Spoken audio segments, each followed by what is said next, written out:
بسم الله الرحمن الرحيم. الحمد لله رب العالمين، والصلاة والسلام على سيد الأنبياء والمرسلين وخاتم النبيين سيدنا محمد وآله وصحبه أجمعين، ومن تبعهم بإحسان ودعا بدعوتهم إلى يوم الدين. أما بعد، عن أبي ذر رضي الله عنه عن النبي صلى الله عليه وسلم قال: ثلاثة يحبهم الله وثلاثة يبغضهم الله، إلى آخر الحديث، أو كما قال عليه الصلاة والسلام. محترم بزرگوں، دوستوں اور دینی بھائیوں،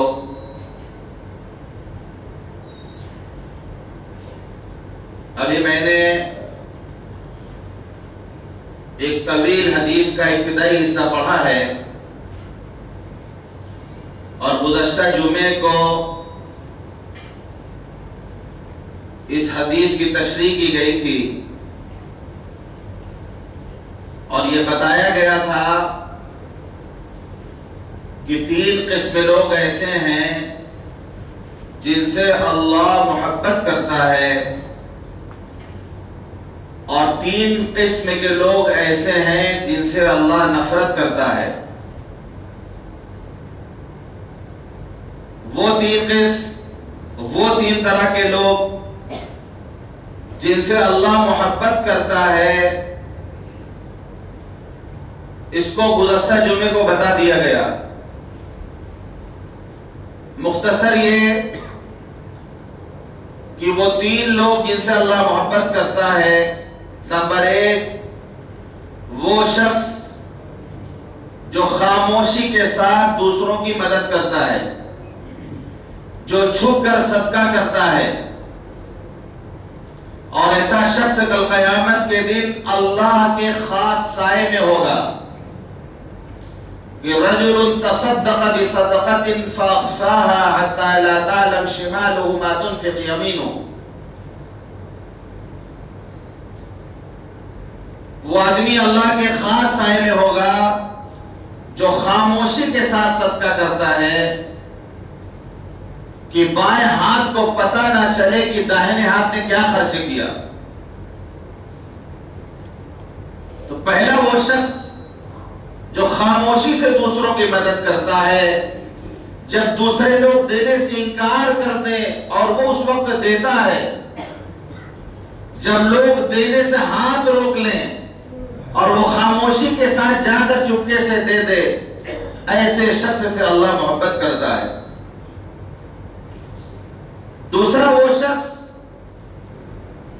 جو رات کی تنہائی میں اللہ سے مناجات کرتا ہے، اللہ سے دعائیں مانگتا ہے، قرآن کی تلاوت کرتا ہے،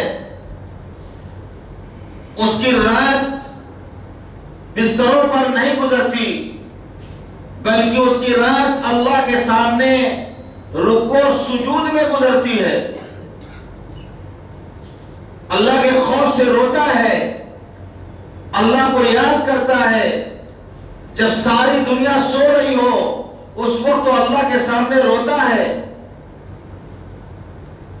ایسا شخص اللہ کو بہت محبوب ہے، اور کل قیامت کے دن اللہ کے خاص سائے میں یہ شخص بھی ہوگا کہ رجل ذکر اللہ خالیا ففاضت عیناہ. وہ آدمی جو تنہائی میں اللہ کا ذکر کرے، اللہ کو یاد کرے، اور اس کی آنکھوں سے آنسو جاری ہو جائے. آج ہماری آنکھیں خشک ہو گئیں، آج ہمیں رونا نہیں آتا، اللہ کے خوف سے ہمیں رونا نہیں آتا. اور صحابہ کا حال یہ تھا کہ اللہ کے خوف سے رویا کرتے تھے. وہ جہنم یاد آ جاتی تھی، رونے لگتے تھے. وہ پل صراط پر سے گزر پائیں گے کہ نہیں گزر پائیں گے، یہ یاد کر کے رونے لگتے تھے وہ۔ آج ہمیں رونا آتا ہے، ہماری آنکھوں سے بھی آنسو نکلتا ہے جب ہمارے گھر میں کسی کا انتقال ہوتا ہے۔ ہمیں بھی رونا آتا ہے جب ہمیں کوئی بہت بڑا مالی خسارہ ہوتا ہے، کوئی صدمہ ہمیں پہنچتا ہے۔ کسی کے انتقال پہ رونا، آنکھوں سے آنسو کا نکلنا، یہ منع نہیں ہے، یہ محبت ہے جو اللہ انسان کے دل میں ڈالتا ہے کہ ایک انسان دوسرے انسان کی جدائی پر روتا ہے۔ لیکن یہ آنکھیں آج ہماری اللہ کے خوف سے نہیں روتی، دعاؤں میں ہماری آنکھیں نہیں روتی، ہماری آنکھوں سے آنسو نہیں نکلتے، جبکہ حدیث پاک میں آتا ہے جس کا مفہوم یہ ہے کہ اے لوگوں اللہ کے خوف سے رو، اللہ کے خوف سے رو، رونا نہ آئے تو رونے کی شکل بناؤ، کیونکہ کل قیامت کے دن جہنمی اتنا روئیں گے، اتنا روئیں گے، اتنا روئیں گے کہ ان کے آنسو خشک ہو چکے ہوں گے۔ جب آنسو ختم ہو جائیں گے تو خون روئیں گے، خون کے آنسو نکلیں گے، اور جب وہ خون کے آنسو نکلیں گے تو ان کے دونوں رخسار پر، دونوں گالوں پر نالی بن جائے گی، روتے روتے گڈھے پڑ جائیں گے، اور اس میں سے خون اور پیپ نکلے گا کہ آپ نے فرمایا اتنا خون پیپ نکلے گا کہ اگر وہ جمع ہوگا، اس میں اگر کشتی چلائی جائے تو کشتی آرام سے چل سکتی ہے، لیکن اس وقت کا رونا کوئی فائدہ نہیں ہے، اس وقت کا رونا کوئی فائدہ نہیں دے گا، ابھی وقت ہے رونے کا۔ جو یہ 60 سال 80 سال زندگی اللہ کے خوف سے رو کے گزار دے گا، ہمیشہ ہمیش کی زندگی میں وہ ہنسے گا، اور جو یہ 60 سال 80 سال کی زندگی ہے ہنس کر گزار دے گا، کھیل کود سمجھ کے گزار دے گا، آنے والی ہمیشہ کی زندگی میں روئے گا، وہ پچھتائے گا، وہ اور وہاں کا رونا پچھتانا کام نہیں آئے گا۔ حدیث پاک میں آتا آپ نے فرمایا ثلاثۃ لا ترى اعینهم النار، 3 آنکھیں جہنم کو نہیں دیکھیں گی، 3 آنکھیں، 3 طرح کی آنکھیں ایسی ہوں گی جو جہنم کو نہیں دیکھیں گی، جو آگ کو نہیں دیکھیں گی۔ عین حرست فی سبیل اللہ، وہ آنکھ جس نے اللہ کے راستے میں پہرہ داری کی ہو، جو اللہ کے راستے میں جاگی ہو، اس کی پڑاؤ ڈالا گیا ہو اور سارے لوگ آرام کر رہے ہوں اور وہ جاگ رہا ہو اور جو ہے پہرے داری کر رہا ہو، جو آنکھ اللہ کے راستے میں پہرہ داری کرے گی وہ آنکھ جہنم کو نہیں دیکھے گی۔ عین بکت من خشیت اللہ، وہ آنکھ جو اللہ کے خوف سے روئے گی وہ جہنم کو نہیں دیکھے گی۔ وعین غضت عن محارم اللہ، اور وہ آنکھ جو حرام چیزوں کو دیکھنے سے رکے گی، جن چیزوں کو اللہ نے حرام قرار دیا ہے اس کو دیکھنے سے رکے گی، یہ آنکھ جہنم کو نہیں دیکھے گی۔ یعنی گویا یہ ان 3 آنکھوں کے لیے جہنم حرام ہے۔ ہم اپنی نگاہوں کی حفاظت کریں، اپنے آنکھوں کی حفاظت کریں، اس کو آزاد نہ چھوڑیں۔ ہم بد نظری کا وبال ایسا ہوتا ہے کہ سب سے پہلی سزا ملتی ہے کہ عبادت میں دل نہیں لگتا۔ دیکھنے میں تو بہت اچھا لگتا ہے لیکن اس کی تکلیف دیر تک باقی رہتی ہے۔ دیکھا تو 2 منٹ 1 سیکنڈ 1 منٹ 2 منٹ دیکھتا ہے کسی کو، لیکن دیکھنے کے بعد اس کا تصور ذہن میں ہوتا ہے، جو رات دن اس کا خیال پریشان کرتا ہے وہ ایک الگ پریشانی، کہ اگر 1 سیکنڈ کے لیے وہ برداشت کر لے نہ دیکھے تو رات دن کے ٹینشن سے بچ جائے گا۔ وہ اس وقت اس کو تکلیف ہوگی، نفس تقاضا کرے گا، نفس تقاضا کرے گا، دیکھ لو کیسا حسن ہے سامنے، دیکھ لو اس کو، پھر موقع ملے نہ ملے دیکھ لو، لیکن اس وقت نہیں دیکھنا۔ اس وقت ایک لمحے کے لیے وہ برداشت کر لے نہ دیکھے تو بعد میں آنے والی پریشانی سے وہ بچ جائے گا۔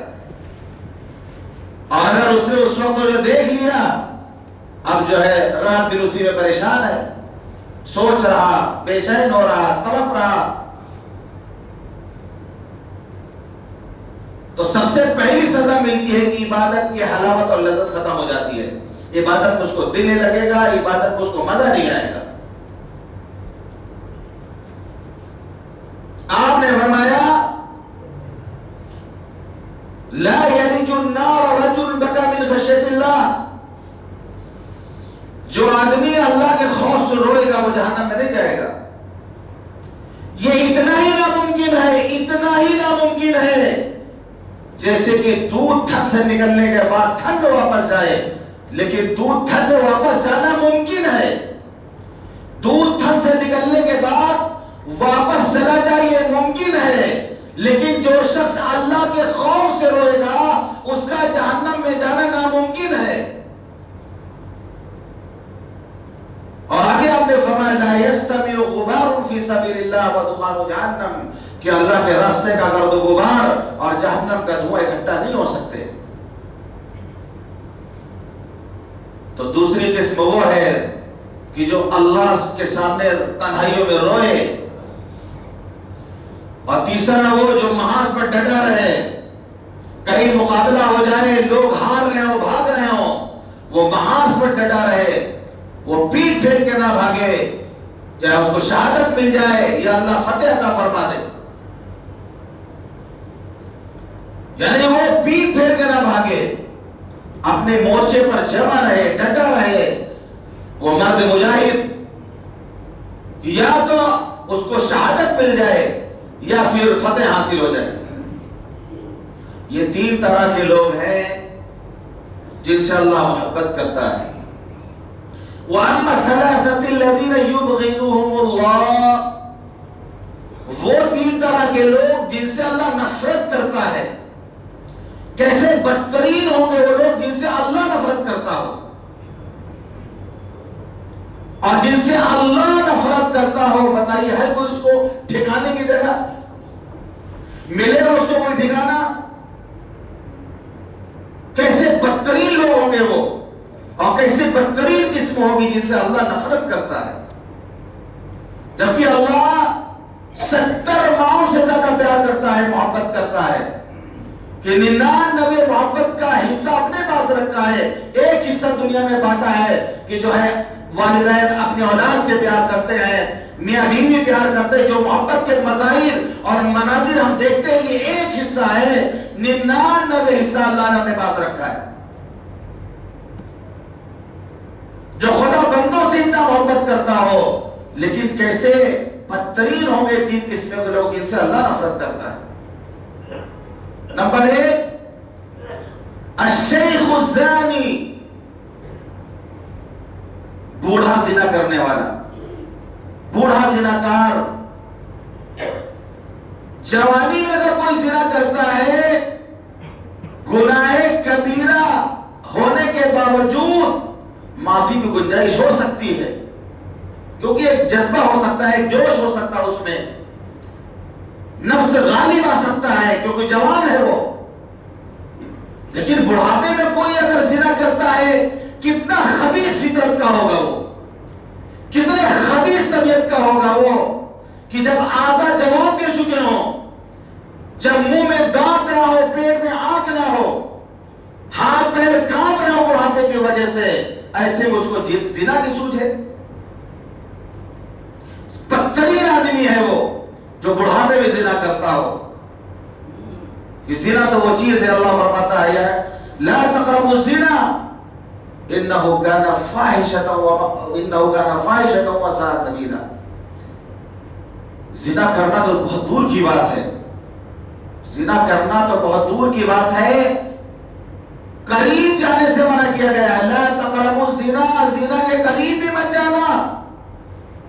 انه كان فاحشة، یہ بے حیائی ہے، وساء سبیلا، بہت بدترین راستہ ہے. زنا کے قریب بھی مت جانا.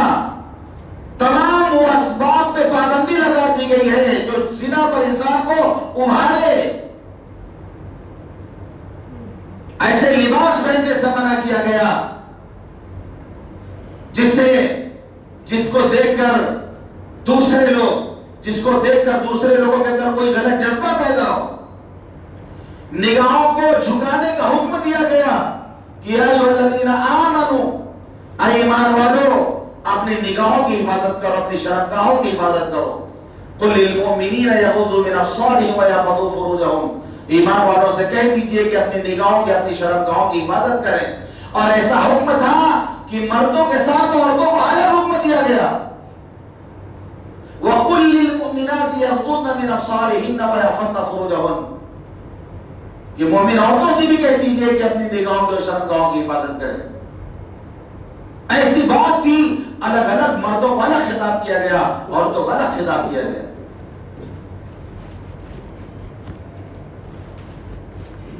تو وہ اسباب بھی اختیار نہیں کرنا کہ جس سے آدمی زنا کے قریب پہنچے. لا تقربوا الزنا، زنا کے قریب بھی مت جانا.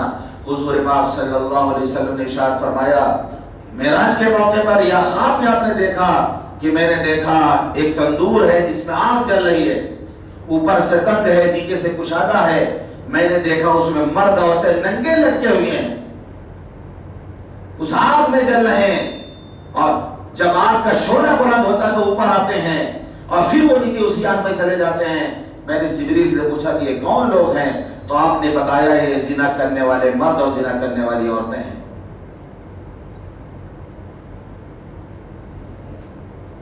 زنا کی سزا بتائی گئی کہ اگر کوئی زنا کرتا ہے، کنوارا اگر کرتا ہے، الزانیۃ والزانی فاجلدوا کل واحد منہما 100 جلدہ، کہ زنا کرنے والا مرد ہو یا عورت ہو 100 درے لگائے جائیں گے، 100 کوڑے لگائے جائیں اس کو، اگر شادی سے پہلے کرتا ہے.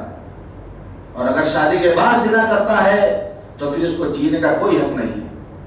اس کو گڈھا کھود کر آدھا اس کو گاڑ دیا جائے، اتنا پتھر مارا جائے، مار مار کے اس کو سنسار کر کے ختم کر دیا جائے.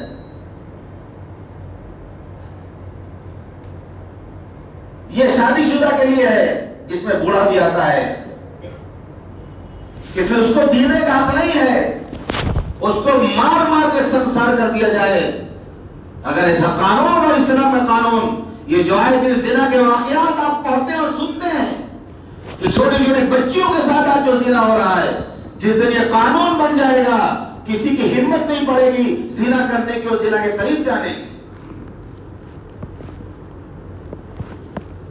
لوگوں میں غلطی اور ہے کہ ارے بوڑھے تو ہیں، ان سے کون سا پردہ؟ بوڑھوں سے لوگ پردہ نہیں کراتے ہیں، بوڑھوں سے لوگ پردہ نہیں کراتے ہیں. الٹا معاملہ ہمارے ہر جگہ ہے. دیور سے پردہ نہیں، جبکہ دیور سے پردہ ضروری ہے. سسر سے پردہ نہیں ہے تو سسر سے پردہ اتنا لمبا گھوم کر کریں یہاں تک پورا.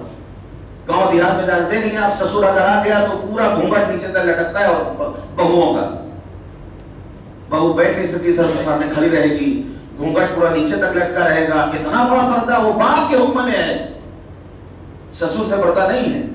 ہمارے سسر سے لمبا پردہ ہوتا ہے. دیور سے پردہ ہے، فرمایا الحم والموت، دیور بھابھی کے لیے موت ہے، موت، کیونکہ بے تکلفی موت ہوتی ہے، مذاق میں موت چلتا ہے. جب بے تکلفی ہوگی، مذاق ہوگا، گناہ میں مبتلا ہونے کا امکان زیادہ ہے. یہاں پر اسلام نے پابندی لگائی کہ جیٹ سے اور دیور سے پردہ کرایا جائے.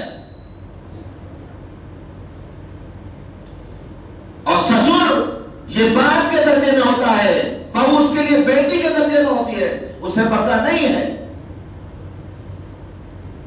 تو ایک غلط فہمی یہ ہے کہ حافظ جی ان سے نہ پردہ کرو، مولانا صاحب، مولانا ہی صاحب تو ہیں، وہاں صاحب مولانا صاحب تو پردہ ہی نہیں ہوگا ان سے. یہ ارے بزرگ آدمی، بوڑھے آدمی، ان سے پردہ نہ کراؤ، بوڑھوں سے پردہ نہیں ہوتا. یاد رکھیے انسان کتنا بھی بوڑھا ہو جائے لیکن اندر کا جو اس کا نفس ہے وہ بوڑھا نہیں ہوتا. بلی کتنی بوڑھی ہو جائے چوہا دیکھ کر موچھ پھلائے گی ہی. وہ بلی کتنی بوڑھی ہو جائے چوہا دیکھ کر کے موچھ پھلائے گی.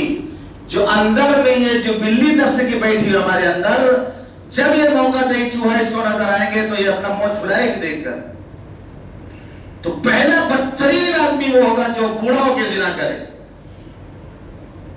نمبر 2 الفقیر المختال،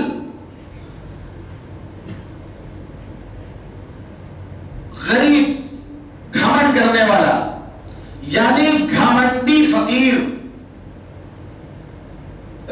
کچھ نہیں اس کے پاس، کچھ بھی نہیں اس کے پاس، پھر بھی دماغ آسمان پہ رہتا ہے اس کا.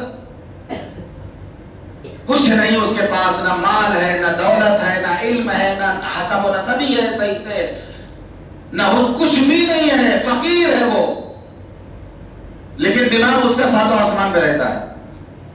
گھمنڈی فقیر، تکبر کے میں مبتلا ہے وہ فقیر. انسان ہے، مال ہے اس کے پاس، تو ایک بات اگر کہیں بڑھائی آ جائے، علم ہے اس کے پاس، اللہ نے حسن و جمال دیا اس کو، کوئی عہدہ منصب اس کے پاس. دیکھیے تکبر آنے کے 5 اسباب ہیں بڑے بڑے جو آدمی تکبر میں مبتلا ہوتا ہے. نمبر 1 ظاہری علم. جب ظاہری علم ہوگا، ظاہر والا علم، تو پھر اس کے اندر اس کی گردن اکڑی ہوگی، اس کے اندر تکبر ہوگا. بہت مشہور ہے کہ جس درخت پر پھل لگا ہوا ہوتا ہے اس کی ڈالیاں جھکی ہوتی ہیں، اور جو ڈالی پھل سے خالی ہو وہ آسمانوں سے باتیں کرتی ہے، خوب اوپر اڑتی ہے. جس کے اندر حقیقی علم ہوگا اس کی گردن جھکی ہوئی ہوتی ہے، اس کے اندر عاجزی ہوتی ہے، اس کے اندر انکساری ہوتی ہے. اور جس کے اندر ظاہر علم ہوتا ہے لمبی لمبی ڈینگیں مارتا ہے، بڑے بڑے جو ہے ہانکتا ہے، اور اس طرح ظاہر کرتا ہے کہ لوگ اس کو بہت بڑا مولانا سمجھیں، اس کو بہت بڑا عالم لوگ تصور کریں. ظاہر کو وہ ٹپ ٹاپ میں رکھتا ہے، ظاہر کو وہ بنا کے رکھتا ہے تاکہ لوگ ظاہر دیکھ کر دھوکہ کھائیں، اور اندر سے باطن ہے کہ بالکل خالی پڑا ہوا ہے. تو ظاہر علم جو ہوگا اس کے اندر تکبر، بڑائی ہوگی، دعویٰ ہوگا. جب آدمی کسی بلندی پر چڑھتا ہے، اگر آپ کو تجربہ ہوا ہو کہیں اونچائی پہ چڑھنے کا، تو آپ نے یہ اندازہ لگایا ہوگا جب آدمی اونچائی پہ چڑھتا ہے تو جھک کے چڑھتا ہے. چڑھنے کے لیے جھک کے آدمی چڑھنا پڑتا ہے، اور جب بلندی سے نیچے اترنا ہوتا ہے تو آدمی کو تھوڑا ٹائٹ ہو کے اترنا پڑتا ہے. اس وقت جھکنا نہیں پڑتا بلکہ ٹائٹ ہوتا ہے، آدمی ٹائٹ ہو کے نیچے اترتا ہے. تو اس سے جان لیجئے کہ اگر آپ کے اندر عاجزی ہے، جھکاؤ ہے، انکساری ہے، تو آپ بلندی کی طرف جا رہے ہیں. اور اگر آپ کے اندر عقب ہے، اگر آپ کے اندر بڑائی ہے، تو یہ سمجھ لیجئے کہ آپ بہت تیزی سے کہیں نیچے کی طرف جا رہے ہیں. آپ اتر رہے ہیں، نیچے آ رہے ہیں. آپ کا جو مقام ہے، آپ کا جو مرتبہ، اس سے بہت نیچے کی طرف آ رہے ہیں. بہت ڈرنے والی بات ہے. حدیث میں آتا ہے لا يدخل الجنہ من كان في قلبه مثقال ذرة من کبر، کہ وہ آدمی جنت میں نہیں جائے گا جس کے دل میں ذرہ برابر بھی تکبر ہوگا. کہاں جانا چاہیے ہم لوگوں کو؟ سب مبتلا اس میں، کیا عوام، کیا خواص، کیا علماء، کیا جہلا. کانپنے والی بات ہے. ہر دل کے اندر تکبر بھرا ہوا ہے، کہنے والے کے اندر بھی تکبر، سننے والے کے اندر بھی تکبر. اب بتایا جا رہا ہے کہ ذرہ برابر بھی اگر تکبر ہوگا جنت میں نہیں جائے گا. ڈرنے والی بات نہیں ہے یہ. کہاں جا روکتے کھڑے ہو جائے حدیث سن کر. ذرہ برابر تکبر ہوگا تو جنت میں نہیں جائے گا وہ. الیس فی جہنم مثوی للمتکبرین، متکبرین کا ٹھکانہ جہنم ہے. الکبر ردائی، اللہ کہتا تکبر تو میری چادر ہے، یہ میرے لیے ہے تکبر بڑائی. کہ ہم کو ناک رگڑوایا جاتا ہے سجدے میں، ناک رگڑتے اللہ کے سامنے اور کہتے سبحان ربی الاعلی، اللہ تو اعلیٰ ہے، تو اعلیٰ ہے. یہ ہم سے نماز میں کروایا جاتا ہے تاکہ اندر تکبر نہ آئے، بڑائی نہ آئے. اور بڑائی صرف اللہ کے لیے ہے، بڑائی صرف اللہ کو زیب دیتی ہے بس. اللہ فرماتا ہے حدیث قدسی ہے تکبر میری چادر ہے، جو مجھ سے چھینے گا میں اس کو اٹھا کے جہنم میں پھینک دوں گا. تو تکبر پیدا ہو نمبر 1. نمبر 2 ظاہری عبادت. ظاہری عبادت. آدمی ظاہری عبادت اگر کر لے گا، تھوڑا سا نماز کا پابندی کر لے گا، تو دوسروں کو دیکھے گا یہ نماز نہیں پڑھتا، یہ تو محلے میں گھومتا ہے، نماز نہیں پڑھتا. یہ ماشاءاللہ ہم تو جو ہے بہت پہلے مسجد میں پہنچ جاتے ہیں، سنت کا بھی اہتمام ہوتا ہے، تلاوت بھی کر لیتے ہیں، تسبیح پڑھ لیتے ہیں. یہ دیکھیے سب گھوم رہے، سب بے نمازی گھوم رہے، کوئی نماز نہیں پڑھ. ظاہری عبادت میں جب مبتلا ہوگا تو دوسروں کی حقارت سے دیکھتا ہے، وہ دوسروں کی حقارت سے دیکھے گا. وہ کہ شیخ سعدی رحمۃ اللہ علیہ فرماتے ہیں کہ بچپن میں میرے والد مجھے لے کے گئے جگہ، تہجد کا وقت تھا، ہم نے بھی تہجد پڑھ لیا، اور پھر دیکھا کہ بہت سے لوگ سو رہے تھے. میں نے والد صاحب سے کہا کہ والد صاحب کتنے بیکار لوگ ہیں، یہ انہوں نے تہجد کی نماز نہیں پڑھی، سب سو رہے ہیں. میرے والد نے کہا بیٹا اس سے اچھا تھا کہ تم بھی سوتے رہتے، تم بھی سوتے رہتے. یہ جو بڑائی پیدا ہوئی تہجد پڑھنے کے بعد کہ دوسروں کا حقیر سمجھے کہ یہ سو رہے، انہوں نے تہجد نہیں پڑھی. ایک بزرگ فرماتے ہیں میں رات میں تہجد پڑھوں اور صبح میری گردن اکڑی ہوئی ہو اور سینہ چوڑا ہو رہا ہو کہ میں نے تہجد پڑھا ہے، اس سے زیادہ مجھے یہ پسند ہے کہ میں رات میں سو جاؤں اور صبح مجھے ندامت ہو کہ میری تہجد کی نماز رہے گی، میں نے تہجد نہیں پڑھی. یہ ندامت مجھے زیادہ پسند ہے. تو جب ظاہری عبادت ہوگی تو آدمی دوسروں کا حقیر سمجھتا ہے، دوسروں کو بے نمازی سمجھتا ہے. لیکن جب یہ مقام حاصل ہوتا ہے کہ ان تعبد اللہ کأنک تراہ فإن لم تکن تراہ فإنہ یراک، کہ تم عبادت ایسی کرو گویا اللہ کو دیکھ رہے ہو، اور ورنہ تو اللہ تو تمہیں دیکھ ہی رہا ہے.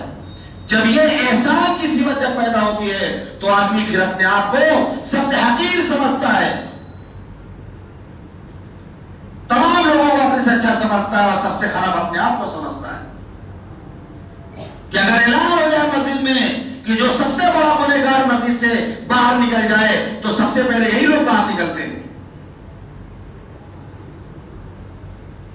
تو ظاہری عبادت جب ہوگی تو اس میں تکبر ہوگا. نمبر 3 حسب و نسب. ہم فلاں خاندان کے ہیں، ہم فلاں برادری کے ہیں، یہ ایک تکبر کی وجہ بنتی ہے. فلاں حضرت کے خاندان سے تعلق والے ہیں، یہ تو ایسی اتنے لوگ بھیڑ لگائے ہوئے ہیں کہ ان کے اندر گردن ان کی چوڑی رہتی ہے. فلاں پیرزادہ ہیں، فلاں ہے، کچھ نہیں ہے وہ. بس وہ سمجھتے I am something but you are not something. سمجھتے کہ ہم بہت کچھ ہیں، کچھ نہیں آپ، کچھ نہیں آپ. حسب و نسب ہے، نام سے بزرگوں کی عظمتیں نہیں ملتی. آپ نے کیا کیا ہے، آپ کے پاس کیا ہے، تو حسب و نسب ہے، اس کی وجہ سے لوگوں کے اندر بڑائی ہوتی ہے. چوتھی چیز مال و منال. مال ہوتا ہے، دولت ہوتی ہے تو بڑائی آتی ہے، بڑی بڑی باتیں کرتا ہے. پھر مالداروں کی باتیں سنیں آپ، وہ تو اللہ نے مسلمان کا اکثریت غریب بنایا ہے. قسم خدا کہ جو مالدار مسلمانوں کی زبان، ان کے اوقات جا کے دیکھیں آپ. خالی چند لوگ ہوں گے بہت اچھے ہوں گے، اوقات جا کے دیکھیں پتہ چل جائے گا ان کی بات سے کہ کیسے یہ فرعون بنے بیٹھے ہیں، کیسے خدا دعویٰ کر رہے ہیں، اور ان کی دولت کہاں برباد ہو رہی ہے. ان کی بہو بیٹیاں کہاں سوئمنگ پول میں جا کے ڈانس کر رہی ہیں اور کہاں نہا رہی ہے. یہ مسلمانوں کی حالت ہے مالدار گھروں کی. وہ اچھا ہے کہ اللہ نے رحم فرمایا ہے کہ اکثریت غریب ہے مسلمانوں کی، ورنہ جن کے پاس پیسہ آیا ہے، پیسہ آنے کے بعد سوائے بربادی کے راستے کے ان کو کچھ نظر نہیں آتا. پھر ان کے پاس سوائے دکھاوے کچھ نہیں ہوتا، کیونکہ نئی نئی نوابی ملتی ہے اور نئی نئی نوابی دکھانا چاہتے ہیں رشتہ داروں کو، خاندان والوں کو، محلے والوں کو. اور 5ویں چیز ہوتی ہے حسن و جمال. اللہ تعالیٰ حسن دیتا ہے، اللہ تعالیٰ حسن دے دیتا ہے تو آدمی حسن پر اور رنگ روپ پر گھمنڈ کرتا ہے، بڑائی کرتا ہے کہ ہم تو بہت اسمارٹ ہیں، بہت خوبصورت ہیں، ساری دنیا زیادہ خوبصورت ہم ہیں. تو یہ 5 سبب ہیں جن سے آدمی تکبر میں مبتلا ہوتا ہے. لیکن یہ بیچارہ غریب، اس کے پاس کچھ بھی نہیں ان 5 میں سے، پھر بھی اس کی گردن اکڑی ہوئی ہو تو یہ سب سے بدترین ہے اللہ کی نظر میں. یعنی ان 5 میں سے کچھ نہیں کرتا، کچھ نہیں اس کے پاس، ہر چیز سے فقیر ہے. پھر بھی جو ہے تکبر اگر کرتا ہے وہ تو سب سے بدترین ہے. اور تیسرا وہ الغنی الظلوم، ظالم مالدار. اللہ نے مال دیا ہے تو ظلم کرتا ہے وہ، اپنے مال کے بلبوتے پر لوگوں کو خرید لیتا ہے وہ، دوسروں پر ظلم کرتا ہے وہ. یہ بہت بدترین ہے اللہ کی نظر میں. کہ ظلم تو ایسی چیز ہے کہ الظلم ظلمات یوم القیامہ، ظلم قیامت کے دن تاریکی ہوگا. حدیث قدسی اللہ فرماتا ہے کہ میرے بندو، میں نے ظلم کو اپنے لیے پسند نہیں کیا. ان اللہ لا یظلم مثقال ذرہ، اللہ ذرہ برابر ظلم نہیں کرتا. وما ربک بظلام للعبید، اللہ بندوں کے حق میں ظالم نہیں ہے. اللہ نے ظلم کو اپنے لیے پسند نہیں کیا، اور اللہ کہتا ہے میرے بندو تم بھی ظلم نہ کرو، تم بھی ایک دوسرے پر ظلم نہ کرو. وَسَيَعْلَمُ الَّذِينَ ظَلَمُوا أَيَّ مُنقَلَبٍ يَنقَلِبُونَ، یہ ظالم جو ہے، جو ظلم کرنے والے ہیں، کل قیامت کے دن جب یہ پلٹ کے جائیں گے تو سمجھ میں آئے گا کہ کہاں پر پہنچے ہیں یہ. جب اپنے بدترین ٹھکانے میں یہ جائیں گے. آج مال اللہ نے دیا ہے تو اس کا غلط استعمال ہو، غریبوں پر ظلم ہو، کمزوروں پر ظلم ہو. ظلم کی ٹہنی کبھی نہیں پھل سکتی، ظلم کی ناؤ کبھی نہیں چل سکتی. نہ کسی زمانے میں چلی ہے، نہ آج کے زمانے میں چلے گی. اگر اللہ نے طاقت دیا ہے، اگر اللہ نے دولت دیا ہے تو وہ ظلم سے بچے. فرمایا اتقی دعوت المظلوم فإنه ليس بينه وبين الله حجاب، مظلوم کے بددعا سے بچو، اس کے درمیان اللہ کے درمیان پردہ نہیں ہوتا. مظلوم کے دل کا ہر نالہ تاثیر میں ڈوبا ہوتا ہے. ظالم کو خبر کر دے کوئی انجام ستم کیا ہوتا ہے. جب ظلم گزرتا ہے حد سے، جب ظلم گزرتا ہے حد سے، قدرت کو جلال آ جاتا ہے. فرعون کا سر جب اٹھتا ہے، موسیٰ کوئی پیدا ہوتا ہے.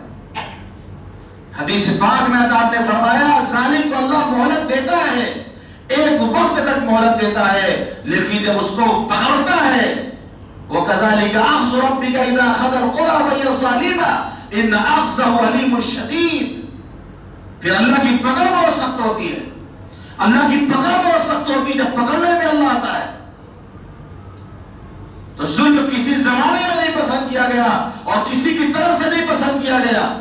وہ ظالم کوئی بھی ہو، کسی بھی دھرم کا ماننے والا ہو، کسی بھی مذہب کا ماننے والا ہو، کوئی بھی دھرم، کوئی بھی مذہب دوسروں پر اتیاچار کرنے کی، بھرشٹاچار کرنے کی، ظلم کرنے کی اجازت نہیں دیتا. تاریخ سے عبرت حاصل کرنا چاہیے، تاریخ سے سبق حاصل کرنا چاہیے. فرعون نے ظلم کیا تھا، پانی میں ڈوبو ڈوبو کے اللہ نے اس کو مارا ہے.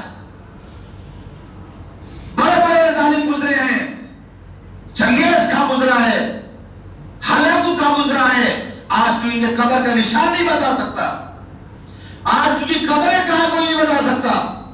بڑے بڑے ظالم پیدا ہوئے اور سب ہستے سے مل گئے.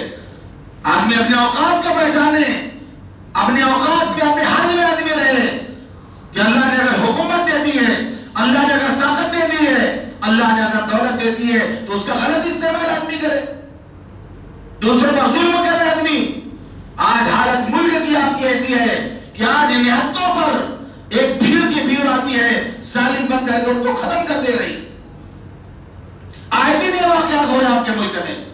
یہ کسی دھرم کے ماننے والے نہیں، یہ کسی مذہب کے ماننے والے نہیں، یہ اپنے دھرم کو، اپنے مذہب کو بدنام کرنے والے لوگ ہیں. یہ شیطان کے چیلے اور چاٹے ہیں، یہ شیطان کے فوجی ہیں، جو شیطان کے لشکر کے لوگ ہیں. یہ جو کسی دھرم کو نہیں مانتے، یہ صرف شیطان کو مانتے ہیں. کوئی دھرم اس کی اجازت نہیں دیتا کہ کسی پر ظلم کیا جائے. عجیب حال ہے. ایک تصویر کا سکے کا ایک حروف دیکھیے تو بتاتا ہے کہ ایک مسلمان نوجوان کئی غیر مسلم لوگوں کو ڈوبنے سے بچایا اس نے. اور سکے کا دوسرا روپ دیکھیے، سکے کا دوسرا روپ دیکھیے تو کئی غیر مسلم ایک مسلمان کو نہتہ سمجھ کر اور تنہا پا کے باندھ کے مار مار کے ختم کر دیتے اس کو. ایک طرف بہار میں ڈاکٹر، مسلمان ڈاکٹر پہنچ جاتے کے لیے وہ دھرم نہیں دیکھتا، وہ مذہب نہیں دیکھتا، وہ سب کی جان بچانے کی فکر میں ہے، وہ مسلمان ہے وہ. اور دوسری طرف غیر مسلم ایک طبقہ ایسا ہے جو صرف ان کے لیے یہی کافی ہے کہ تم مسلمان ہو، صرف تم مسلمان ہو یہی کافی ہے. وہ ان کے ظلم کرنے کے لیے، اور ظلم کر کے مار کے ختم کرتے رہے. وہ یہ کسی زمانے میں نہیں پسند کیا گیا. ایسے لوگ زیادہ باقی رہ بھی نہیں سکتے ہیں. جب اللہ کی پکڑ آتی ہے، جس دن اللہ کی پکڑ آئے گی، جس دن اللہ پکڑے گا تو چوپ کرنے کی بھی اجازت نہیں ملے گی. اس دن وہ مالدار جو مالدار ہو کر ظلم کرتا ہو، مالدار ہو کر ظلم کرتا ہو، یہ اللہ کی نظر میں سب سے بدترین ہے. تو یہ بدترین قسم کے لوگ ہیں، بوڑھا زناکار، گھمنڈی فقیر، ظالم مالدار. یہ بدترین لوگ ہیں، یہ بدترین چیزیں ہیں. ان سے سب کو بچنا چاہیے، سب کو دور رہنا چاہیے. اللہ تعالیٰ ہم سب کو کہنے اور سننے عمل کرنے کو توفیق عطا فرمائے. واخر دعوانا الحمدللہ رب العالمین.